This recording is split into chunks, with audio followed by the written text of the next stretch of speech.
Everyone,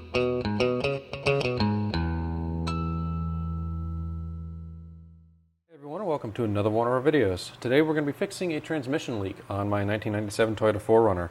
I've got an assortment of O-rings here ordered from Toyota, as well as a few bolts as well ordered from Toyota. And the area that the transmission's leaking is the transmission speed sensor, basically.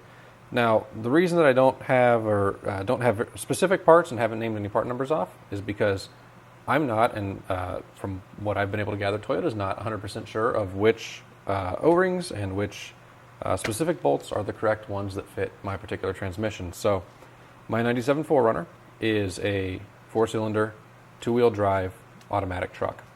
That particular configuration, along with having no ABS, is a rare specification.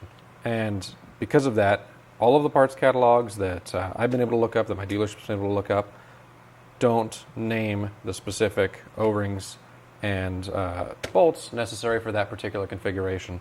They show most other configurations, but basically, according to the Toyota parts catalog, the sensor that is in the transmission, which I've been able to locate by part number, never came on a Toyota 4Runner. Obviously it did.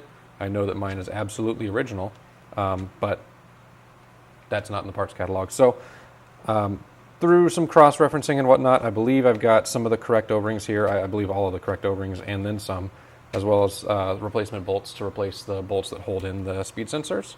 But we're going to find that out as soon as we start pulling things apart. I believe I'm adequately prepared, but we'll see. So I'm going to go ahead and head into the truck and show you where this leak is that I'm talking about, and then we're going to go through the process of fixing this. Hopefully this helps folks with 4Runners in general, and hopefully if you are in the same position as I am, where you have a 4-cylinder, 2-wheel drive, no ABS truck, you'll find out what exact parts you need. So I'm going to go ahead and head on over to the truck and see what we need to do. All right, so we're here under the truck, and we're looking basically at the transmission. From what I understand, 2 transmission speed sensors. I could be naming the sensor's functions incorrectly, but I believe this is a gear-driven transmission speed sensor right here, and this one is a magnetic pickup type sensor. Somehow they work in tandem. I don't know the specifics of how that electrical system's set up, but you can see that the upper one is wet. I believe that's the one that is leaking, and the bottom one probably isn't, but I'm going to go ahead and reseal both while I'm down here. You can see the whole wiring harness down here is all wet as well. There's been a lot of buildup and whatnot on the back of the transmission. It's dirty and needs to be fixed, especially because that sensor is now wet. It's been seeping for some time, and now it's leaking a little more aggressively. So I discovered this actually doing some O2 sensor work back here. That's what that harness is, but we're going to go ahead and get this dialed in. From what I can see, there is just one bolt holding in the upper sensor as well as one holding in the lower sensor. We can see those right there. I believe they're 10 millimeter, but we'll figure that out as we move along. And they should just unbolt and then pull right out. So I'm going to go ahead and set up what I can set up, and then we'll see how this goes. So we got the sensors disconnected. They're just some simple connectors with the just push to release clip. This one's on this side, and then this one is on the side that's facing us right here. A little bit more difficult to remove on the top one, but not too bad really, all things considered. It's just been on there for 25 plus years. So now we're going to go ahead and get these removed. Now I double checked the bolt size, and it's 12 millimeter. I was wrong, it's not 10 millimeter. And already cracked them loose, so those are both sensors ready to come out. I'm going to go ahead and pull the lower one first, and then I should have a little bit more room to get the upper one out, because I'm going to have to wiggle it kind of downwards, and I want to make sure that I clear this wiring harness here. It's actually not attached to the sensor. This metal bracket here is separate from where that wiring harness is held in, but I want to make sure that everything clears no problem. So I'm going to start with that lower one and get the upper one out afterwards. Now what I'm not sure of is whether any transmission fluid is going to come out while I'm doing this, since the transmission is full. So we'll see what happens whenever I pull those out. But I'll go ahead and get the camera set up, and we'll see what happens.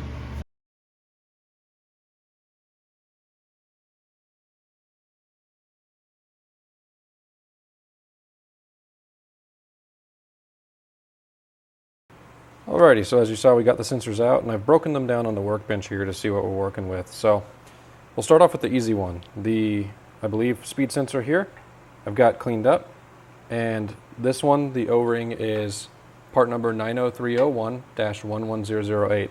That lines up with the Toyota parts catalog, and actually this one, or a very close variant of it's used on most of the 4Runners and probably Tacomas and so on. So that makes sense. That O-ring's going to get replaced. That's this little guy right here. This is the brand new one. So to do the replacement, I'll show on camera real quick, if I can. We'll just get an O-ring pick down inside there. Get the O-ring slipped off. And then what I'll do is I'll lubricate the new one with some Krytox grease, slip it on after cleaning out the groove here. Replaced. That one's easy. Now, this other speed sensor, at least I assume it's a speed sensor, is actually one of the gear-driven types. So whenever I took it out, it came apart. You can see the gear here. I'm going to need to clean this up a little bit more before I put all this back together. But this is the gear portion of it. It slides in the end like so. This is the end that went to the transmission. Now, the gear-driven portion of it is one part of it, but there's no seals to do with this area, other than there is one seal down here in the bore of this, which I don't know the part number of. No clue. I don't think it's listed in the Toyota parts catalog, at least anywhere that I could find. I'm going to go take another look now that I know what I'm working with here.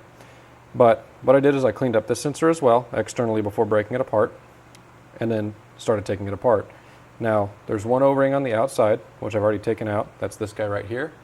This is the new one. That one I do have on hand as well. That's Toyota part number 90301-18004. So we know what the O-ring is for the OD of that. That's the one that I suspected was leaking. I think it may have been leaking, but I don't know that that's the entire issue. I think that we may have a leak coming from what looks like a greased up kind of encoder area or something to that effect. Again, not sure exactly what type of sensor this is, but after taking off the actual sensor head from the body that holds the gear and the rest of the mechanical portion of this, we were greeted with another O-ring. It was actually stuck to the sensor head, but it really sits down in this groove down in here, which hopefully we can catch on camera. But it sits just around the outside clean area of that and seals the sensor head to the main body. That O-ring is this guy right here. Now I suspect that that one was leaking because all around this area was all full of some kind of fluid. It wasn't transmission fluid, it was actually kind of a greenish fluid, which leads me to believe that this grease has been breaking down over time and seeping out, the oil portion of it seeping out. So I've got to figure out what kind of grease this is. It looks like lithium grease, but I'm going to see if I can figure out what it is, because I'd like to replace it for longevity purposes and everything. If not, I won't touch it. That's why I haven't touched it yet. But this O-ring right here, I don't have. And again, I don't know that that's listed in the Toyota parts catalog. So this one I definitely need to replace. It's probably a metric O-ring. If I can find a chemically compatible O-ring with transmission fluid that's generic, I will just replace it with a generic one. Otherwise, I'll see if I can locate a Toyota part number for it. Either way, I've got to figure that out and then let you guys know.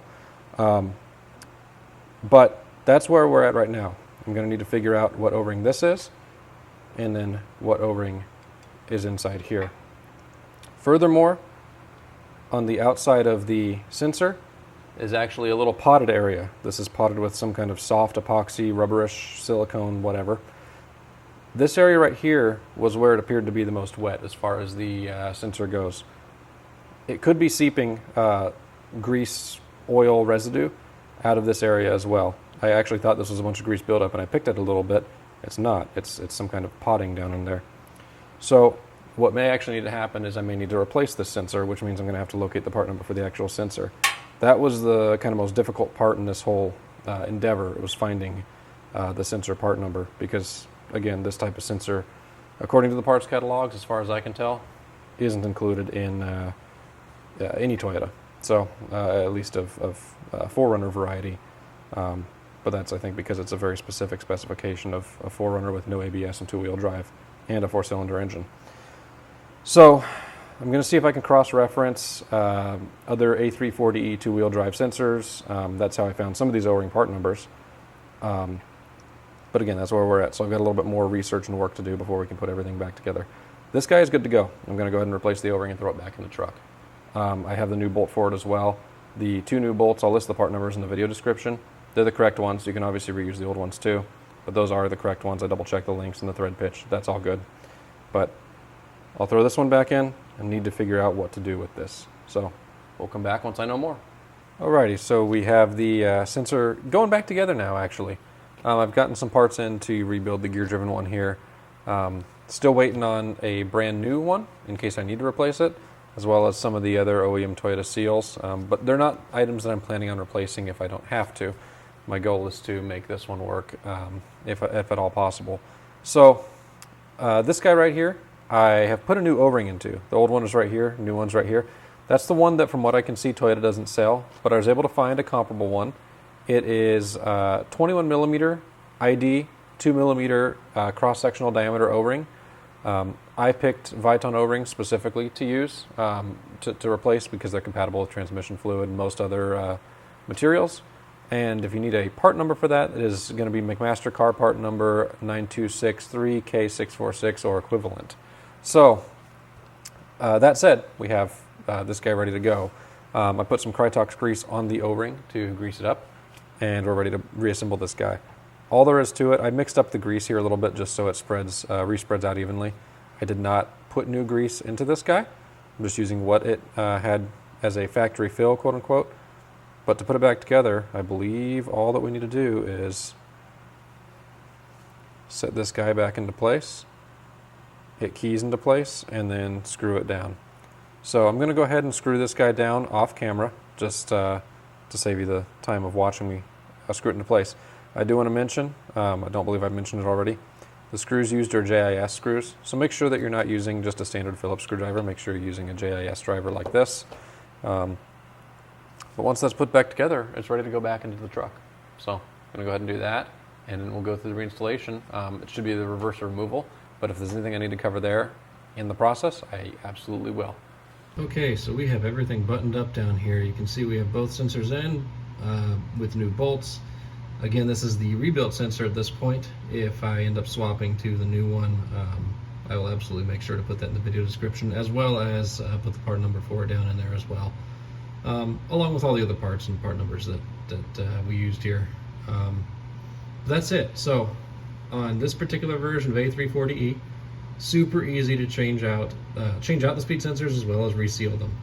Refer to the Toyota part numbers down in the description below for what hopefully visually match one or both of these sensors. You should be able to get the information that you need to reseal those, as well as if you happen to have this particular configuration, which is, like I said, seemingly very rare in the Toyota world, you'll be able to source the correct parts for everything. That said, at the very least, that bottom sensor is common among most of the A340 transmissions, including the four-wheel drive ones, from what I understand. And the upper sensor, the gear-driven one, is common across a whole bunch of other vehicles too. So with that, I want to thank you all for watching. Let me know down in the comment section below if you have any questions, and I hope to see you in the next video. Take care.